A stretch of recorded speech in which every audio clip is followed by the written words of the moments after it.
everyone, my name is Ray Bowman and this is my week 6 presentation for MPA 585. This week we're focusing on key topics covered between chapter 17 and 21 of our textbook, which focused on taxes.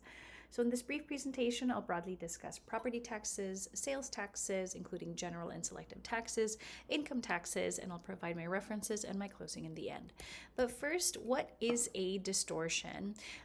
So when taxes alter how people work or spend their money or invest their money, the economy experiences deadweight loss, which all depends on how responsive people are to price or income changes, also known as elasticity. So taxes on inelastic goods like basic needs, utilities, and land, they create less distortion than taxes on elastic activities such as maybe luxury spending. So first up is property taxes, which are considered relatively efficient because land is inelastic. There's a finite amount of land. However, it does have its uniquenesses. So in California, for example, we have Proposition 13, which limits property tax rates to 1% of assessed value. It caps the annual assessment rate increases unless, of course, the property sells or changes ownership. So economically, this provides a lot of stability and predictability to property owners, but it also creates inequities and market distortions. So for example, neighbors in similar homes may pay vastly different tax bills depending on when they bought the property. This also creates this lock-in effect that encourages property owners to stay in the property longer just to avoid increases in their property taxes. And of course, this gives challenges for local governments where they face revenue constraints. It could force them to rely more heavily on sales tax or fee-based revenues. From a philosophical standpoint, those who favor limited government intervention may view Prop 13 or similar legislation as a safeguard against excessive tax and excessive government growth. Sales tax is up next, which are generally considered as efficient, but from an equity perspective, they're also regressive, meaning lower income households spend a larger portion or proportion of their income on taxable goods. Sales taxes can also vary between localities. So in California, for example, sales tax rates can vary from 7.25% to over 10% now, depending on voter approved measures.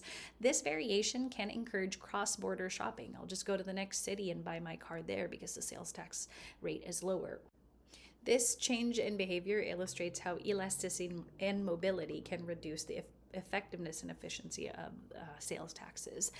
In addition, there's also additional selective excise taxes.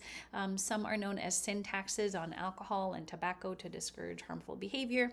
There's also sugar taxes enacted in cities like Berkeley and San Francisco that essentially use those funds to target health outcomes. And of course, firearms and ammunition taxes that help offset public safety costs.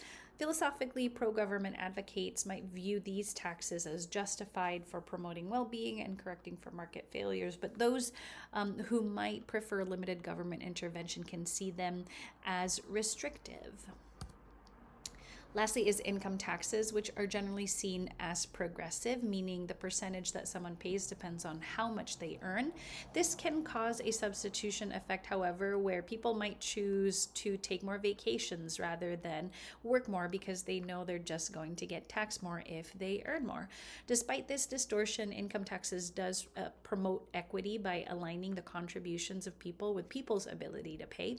And those who favor greater government intervention support progressive income tax structures because they redistribute wealth and help fund public services. Ultimately, how one person views each tax type depends not just on economics, but on the values that they have about government's role and how the government is doing with the resources that are provided to them by way of taxes, which, of course, as we all know, that perspective can change over time. This slide shows the references used for this week's presentation, and with that, I'd like to thank you for your time and have a great day.